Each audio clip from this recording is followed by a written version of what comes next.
गाजियाबाद से खबर है, 3 बहनों की सुसाइड के मामले में पिता पर करीब 2 करोड़ रुपए का कर्ज था। सूत्रों के हवाले से यह जानकारी निकलकर सामने आ रही है। पिता ने बेटियों के मोबाइल छीनकर बेच दिए थे। इससे आहत तीनों बेटियों ने कूदकर अपनी जान दी। तीनों ने अपना नाम मारिया एलिजा सिंडी रखा था। परिवार के लोग बेटियों से नाराज थे। बेटियां कोरियन कल्चर को चाहती थीं अपनाना। सूत्रों के हवाले से बड़ी जानकारी यहां पर हम दे रहे हैं।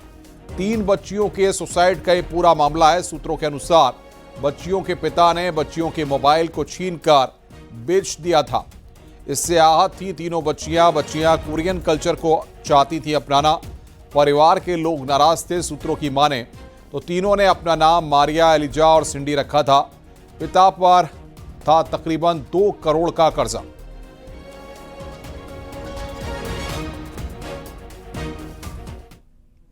गाजियाबाद से खबर है, 3 बहनों के सुसाइड केस में बड़ा खुलासा हुआ है। अब तक की जांच में गेम की लत से घटना नहीं, ये सामने आया है।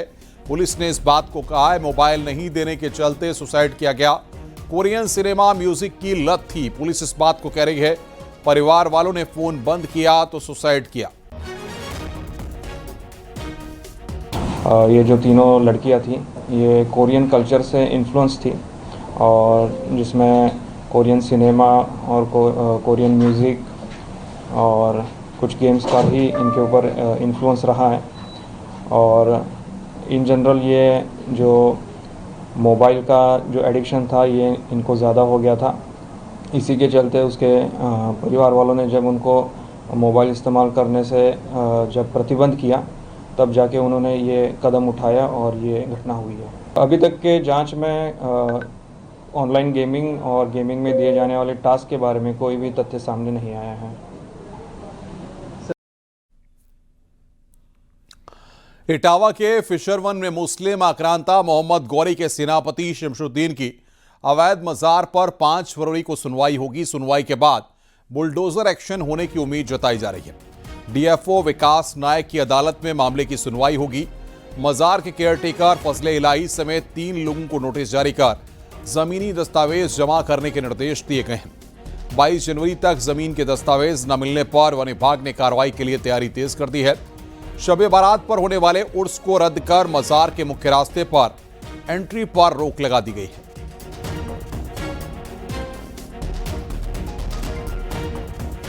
उसमें आपराधिक जो हमारे अधिकारी हैं, उनके न्यायालय में बात दायर कर दिया गया था बेदखली का, जिसमें 3 लोगों को नोटिस जारी हुआ है। एक तो जो वहाँ पे देख रेख कर रहे थे उनको हुआ है, और 2 लोगों ने इसमें अपना ज्ञापन देके जो अनुमति मांगी थी, उनको भी अपना पक्ष रखने के लिए निश्चित किया, जिसमें 5 तारीख निर्धारित की गई है। और जो भी वो अपना पक्ष रखेंगे उसको न्यायालय जो भी सुनेगा, डिसीजन लेगा, उस पर आगे की कार्रवाई की जाए। आगरा के थाना कमलानगर क्षेत्र में मकान बिकाऊ के पोस्टर लगाने के मामले में पुलिस ने कार्रवाई कर विवाद शांत करा दिया है। भगवान नगर कॉलोनी में करीब 40 हिंदू घरों के बाहर पोस्टर चस्पा किए जाने से हड़कंप मच गया था। आरोप था कि कॉलोनी के 3 युवक आए दिन शराब पीकर विवाद और मारपीट करते थे। एसीपी छत्ता शिषमणि उपाध्याय ने दोनों पक्षों को बुलाकर समझौता कराया और आरोपी युवक को गिरफ्तार कर जेल भेज दिया। इसके बाद लोगों ने अपने घरों से पोस्टर हटाए और पुलिस का धन्यवाद किया।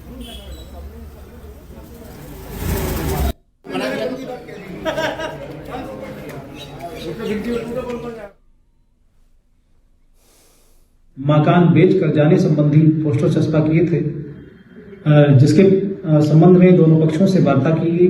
दोनों पक्षों को समझाया बुझाया गया तो दोनों पक्ष आपस में राजी खुशी से रहने को तैयार हैं। और जानकारी करने पर पाया गया कि शनि पुत्र शहजाद अपने मामा के घर पर रहता था। उस घर की वास्तविक मालकिन सितारा बेगम है। फिलहाल मौके पर शांति बनी हुई है। बहराइच में राइफल से मटकी फोड़ने का वीडियो वायरल हो रहा है। रामकथा के समापन में मटकी फोड़ने का कार्यक्रम था। सीतापुर जिले के रहने वाला है फायर करने वाला युवक। वीडियो वायरल होने के बाद मामले की जांच में पुलिस जुटी हुई है। खैरीघाट थाना क्षेत्र के रायगंज गांव का यह पूरा मामला है।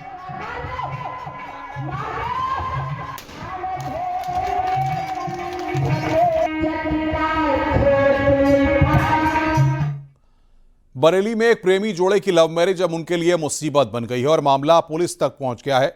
थाना बारादरी क्षेत्र में इंस्टाग्राम से हुई दोस्ती के बाद युवक पर युवती ने बलात्कार का आरोप लगाया था। आरोप है कि मुकदमे और जेल से बचने के लिए युवक ने आर्य समाज मंदिर में युवती से शादी कर ली। शादी के बाद भी रिश्ते नहीं सुधरे और दोनों के बीच आरोप प्रत्यारोप शुरू हो गए। युवक द्वारा चरित्र पर सवाल उठाने के बाद युवती ने उसके घर पर हमला करने का आरोप लगाया। दोनों पक्षों की शिकायत पर मामला एसएसपी तक पहुंचा। फिलहाल पुलिस ने मामले की जांच पड़ताल शुरू कर दी।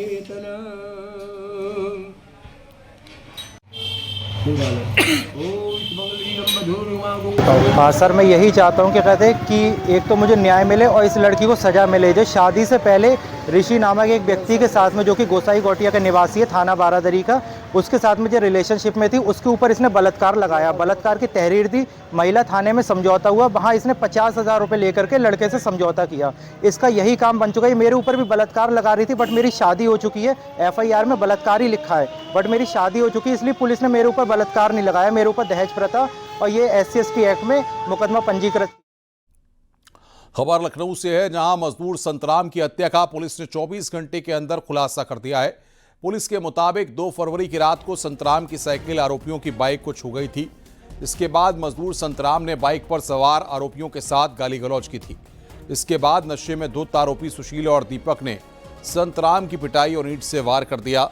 जानकारी के मुताबिक आरोपी सुशील से संतराम ने 2 साल पहले 70,000 रुपए उधार भी लिए थे और पैसे वापस नहीं लौटा रहा था। फिलहाल पुलिस ने आरोपी सुशील और दीपक को गिरफ्तार कर लिया है। 24 घंटे के अंतर्गत हम सफल अनावरण किया है और इस टीम को हमने 15,000 इनाम दिया गया। कुछ पैसे का लेन देन का सर विवाद था। ये गिल का पुराना, ये दोनों जो है मृतक और जो इसमें मुख्य अभियुक्त जो सुशील है, ये पुराना परिचित है, पूर्व परिचित है और इनका आपस में 70,000 का लेन देन हुआ था लगभग 2.5 साल के पहले। जो पैसा ये मृतक ने अभी तक वापस नहीं किया है, तो इन दोनों का पहले एक बार पुराना भी विवाद हुआ था, जो उसके बाद जो है अभी रिसेंटली जब ये लोग फिर आमने सामने आए थे तो दोनों के बीच में विवाद हुआ था, तो उसने इसको मिर्जापुर के चर्चित जिम धर्मांतरण मामले में पुलिस लगातार एक्शन ले रही है। मुख्य आरोपी इमरान की रिमांड में लेकर पूछताछ के बाद पुलिस ने अब इस मामले में शामिल मौलवी खलीलुर रहमान को गिरफ्तार किया। मौलवी जिम धर्मांतरण मामले में गिरफ्तार जिम ट्रेनरों के संपर्क में था, उन्हें मोटिवेशन देने का काम करता था। ये तंत्र मंत्र से ताबीज बनाने के नाम पर लोगों को बरगलाने और उन्हें धर्म परिवर्तन के लिए प्रेरित करने का काम करता था। वाराणसी में भी हिंदू लड़की की शादी कराने के मामले में मौलवी पर 2023 में मुकदमा दर्ज किया गया था।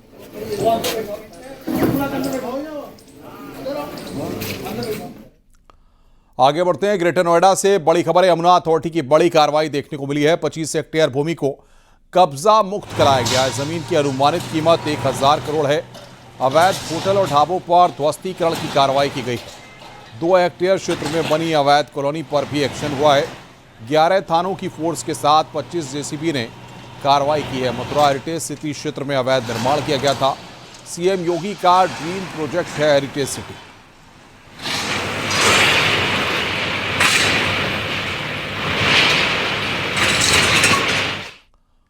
वाराणसी के जगदीश गांव के प्राथमिक स्कूल से एक गंभीर मामला सामने आया, जहां छोटे बच्चों से झाड़ू लगवाने का वीडियो सोशल मीडिया पर जमकर वायरल हो रहा है। स्कूल में बच्चों को पढ़ाई कराने की बजाय उनसे झाड़ू लगवाया जा रहा है।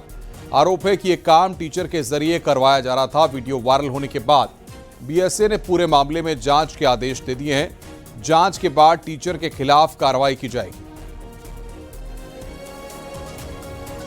नहीं, अभी मेरे संज्ञान में आया है कि 2 फोटो और 1-2 वीडियो वायरल हुए हैं प्राथमिक विद्यालय जगदीशपुर चोलापुर में। मेरी खंड शिक्षा अधिकारी ने एक पत्र के माध्यम से मुझे अवगत भी कराया। वस्तुस्थिति से अवगत हो गया हूँ, परंतु ऐसे प्रकरण में जब तक जांच न करा लिया जाए कुछ कहना उचित नहीं है, क्योंकि वस्तुस्थिति का जब तक संज्ञान न ले लिया जाए तो एक जांच कमेटी में अभी गठित करूंगा और उसके बाद जांच आते ही फिर दोषी के खिलाफ कार्रवाई अवश्य की जाएगी। पीलीभीत के पूरनपुर में दहेज की डिमांड न पूरी होने पर ससुराल वालों ने विवाहिता को जिंदा जलाने का मामला सामने आया। फिलहाल विवाहिता का इलाज जारी है।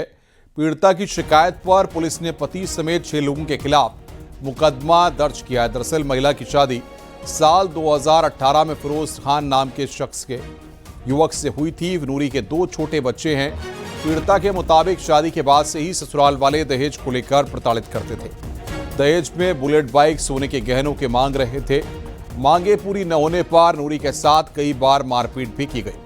आरोप है कि पति की गैर मौजूदगी में सास और देवर ने मिलकर विवाहित पर पेट्रोल डालकर आग लगा दी। फिलहाल पुलिस महिला के आरोपों की जांच कर रही है।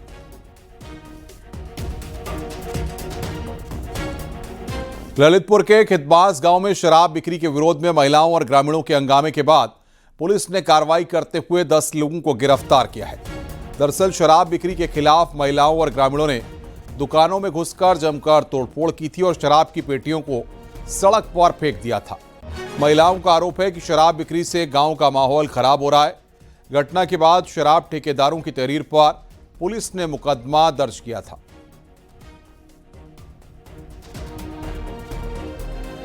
दिनांक 3/2/2026 को वादी रोहित राय निवासी ग्राम सिलावन थाना महरौनी व प्रद्युम्न दुबे निवासी कस्बा व थाना महरौनी की तहरीर पर ग्राम खिदवास स्थित देसी व अंग्रेजी शराब की दुकानों में की गई तोड़फोड़ व अवैध रुपए की मांग आदि के संबंध में थाना महरौनी पर दर्ज मुकदमों में वांछित अभियुक्तों में से 9 अभियुक्त तथा प्रकाश में आए 1 अभियुक्त को आज थाना पुलिस महरौनी द्वारा गिरफ्तार कर न्यायालय भेजा जा रहा है। शेष अभियुक्तों की गिरफ्तारी का प्रयास किया जा रहा है। जनपद में इस प्रकार की घटनाओं की पुनरावृत्ति होने पर कठोर कार्रवाई की जाएगी। कफ सिरप तस्करी सिंडिकेट के आरोपियों का शराब कारोबार से कनेक्शन ईडी जांच में सामने आया है।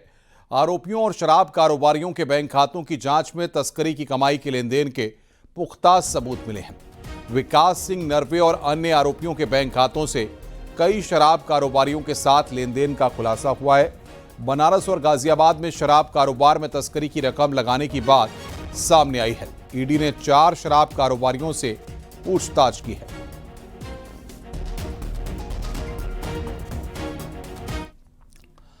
प्रयागराज के करचना में मुठभेड़ में घायल हिस्ट्री शीटर पप्पू सोनकर की इलाज के दौरान मौत हो गई। एसआरएन अस्पताल में भर्ती था, जहां बुधवार दोपहर उसने दम तोड़ दिया। 1 दिन पहले उसे हार्ट अटैक आया था। जानकारी के मुताबिक मुठभेड़ में गोली लगने से घायल होने के बाद पप्पू सोनकर को इलाज के लिए एसआरएन अस्पताल में भर्ती कराया गया था। इलाज के दौरान उसे 1 दिन पहले अचानक हार्ट अटैक आया। 28 जनवरी को एसओजी यमुनानगर जोन और थाना करचना की संयुक्त पुलिस टीम हरई बेंदो बॉर्डर के पास संदिग्ध वाहन चेकिंग कर रही थी। इसी दौरान 2 बाइक सवार तेज रफ्तार में आते दिखे। पुलिस द्वारा रोकने का इशारा करने पर दोनों बाइक सवार भागने लगे।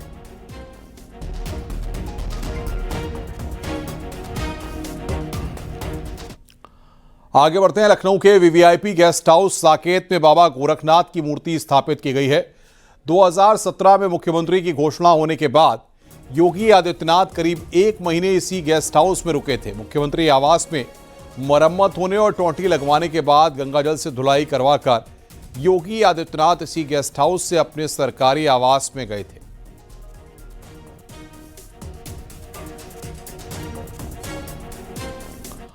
मुख्यमंत्री ने आवास शहरी नियोजन विभाग की बैठक ली है। लंबित आवास मामलों को लेकर अफसरों को निर्देश दिए गए हैं। एक मुश्त समाधान योजना लागू करें। मुख्यमंत्री ने इस बात को कहा है सभी पात्र आवंटियों तक ओटीएस की जानकारी हो। डिफॉल्टर मामलों के निस्तारण में तेजी लाई जाए।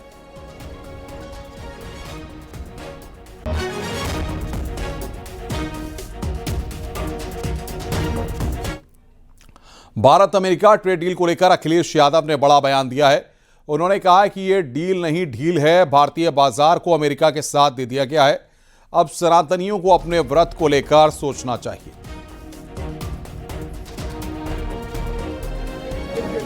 ये जो अमेरिका से डील हुई है, ये डील नहीं ढील हुई है।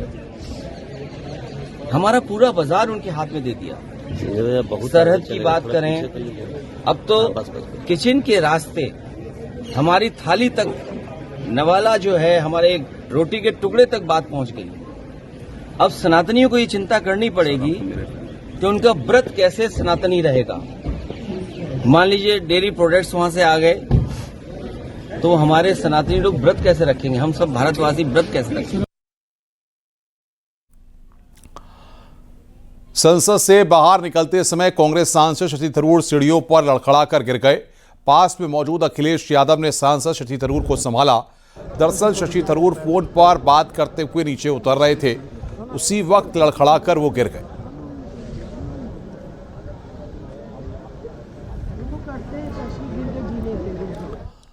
संसद परिसर में आज राहुल गांधी और केंद्रीय मंत्री रवनीत सिंह बिट्टू के बीच जुनावी नोकझोंक हुई। लोकसभा के निलंबित सांसदों के साथ राहुल गांधी खड़े हुए थे, तभी पास से रवनीत बिट्टू ने गुजरते हुए तंज कसा कि एक कारगिल की जंग जीत कर आए हैं। इस पर राहुल गांधी ने बिट्टू को गद्दार दोस्त कहकर संबोधित किया। राहुल ने कहा कि इनके चेहरे को देखो, गद्दार दोस्त। इसके बाद बिट्टू ने राहुल गांधी से हाथ मिलाने से इनकार कर दिया।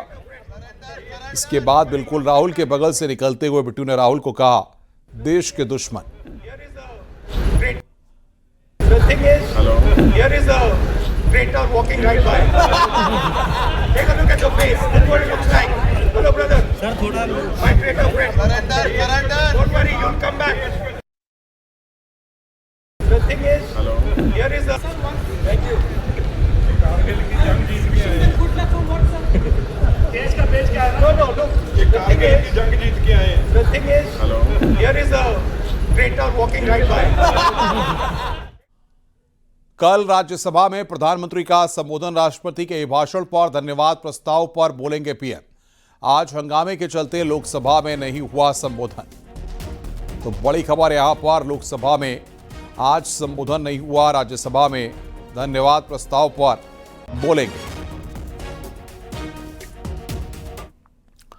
मऊ में बसपा के पूर्व सांसद अतुल राय की गाड़ी की चेकिंग को लेकर विवाद गरमाया हुआ है।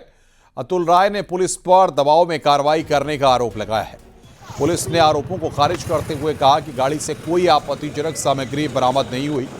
धारा 144 लागू होने के चलते नियमित चेकिंग की जा रही थी। पुलिस ने साफ किया है कि ये कार्रवाई किसी के कहने पर नहीं, बल्कि नियमों के तहत की गई है। सांसद श्री अतुल राय जी की गाड़ी को चेक किया गया था और उस चेकिंग के दौरान कोई भी अवैध वस्तु जो है या आपत्तिजनक चीज नहीं मिली है। सर कह रहे हैं कि किसी के इशारे पर, बड़े नेता के इशारे पर हुआ है। उनका ये कहना जो है अनुचित नहीं है। किसी बड़े नेता के कहने पर या किसी राजनीतिक व्यक्ति के कहने पर ये चेकिंग नहीं की गई है। ये सामान्य चेकिंग जो है की जा रही थी, जिसमें उनके वाहन जो है आ रहे थे, जिसमें उनकी चेकिंग की गई। जालौन जनपद के कोटरा थाना क्षेत्र में सुबह 4 बजे कार नहर में गिर गई, जिसमें सवार 2 लोगों की इलाज के दौरान मौत हो गई। वहीं 3 लोग जख्मी हो गए हैं। बताया जा रहा है कि कार ने पहले एक बाइक को टक्कर मारी, जिसके बाद आगे जाकर नहर में गिर गई।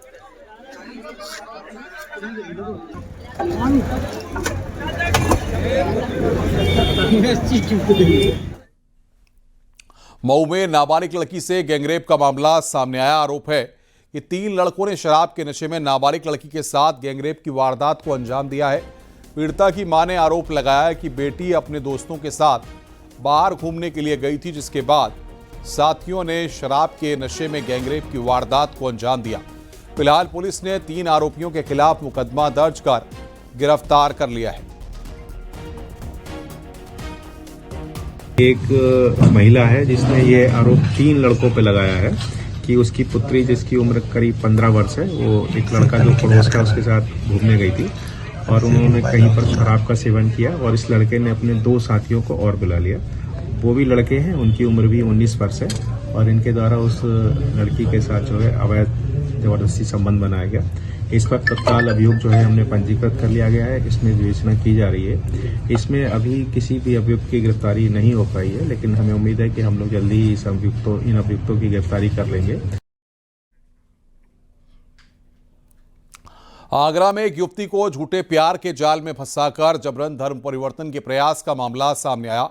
पीड़िता खंदौली की रहने वाली बताई जा रही है। युवती का आरोप है कि गांव के ही रिजवान नाम के युवक ने उसे 2 साल से जबरन अपने पास रखा और मारपीट और धमकी देता था। सूचना पर बजरंग दल के लोगों ने युवती को छुड़ाया और आरोपी को पकड़कर पुलिस को सौंपा। पीड़िता की तहरीर पर पुलिस ने मुकदमा दर्ज कर आरोपी को गिरफ्तार कर आगे की कार्रवाई शुरू कर दी। क्या नाम है? आरिफ। तेरे फोन करो, फोन जो लगा दो। लड़की कहाँ लगाया है? फोन लगा तो गांव में तो चले जाएगा, क्या दिन आएगा तो? 2 साल है, 2-3 साल है संग में। 2-3 साल है। लड़की राजी है? राजी तो रही। क्यों तुम जाए राजी हो? जबरदस्ती लेके आओ। कन्नौज में हाईवे से करीब 100 मीटर अंदर एक खेत में युवती का जला हुआ शव मिलने से सनसनी फैल गई। सदर कोतवाली क्षेत्र के गांव रितुकाला में किसान ने सुबह खेत में शव देखा और पुलिस को सूचना दी। मौके पर पुलिस और फॉरेंसिक टीम पहुंची और जांच पड़ताल शुरू की। आशंका है कि युवती की हत्या कर शव की पहचान को छुपाने के लिए खेत में लाकर जलाया गया है। पुलिस ने अज्ञात के खिलाफ हत्या और सबूत छुपाने का मुकदमा दर्ज कर शिनाख्त के प्रयास तेज कर दिए।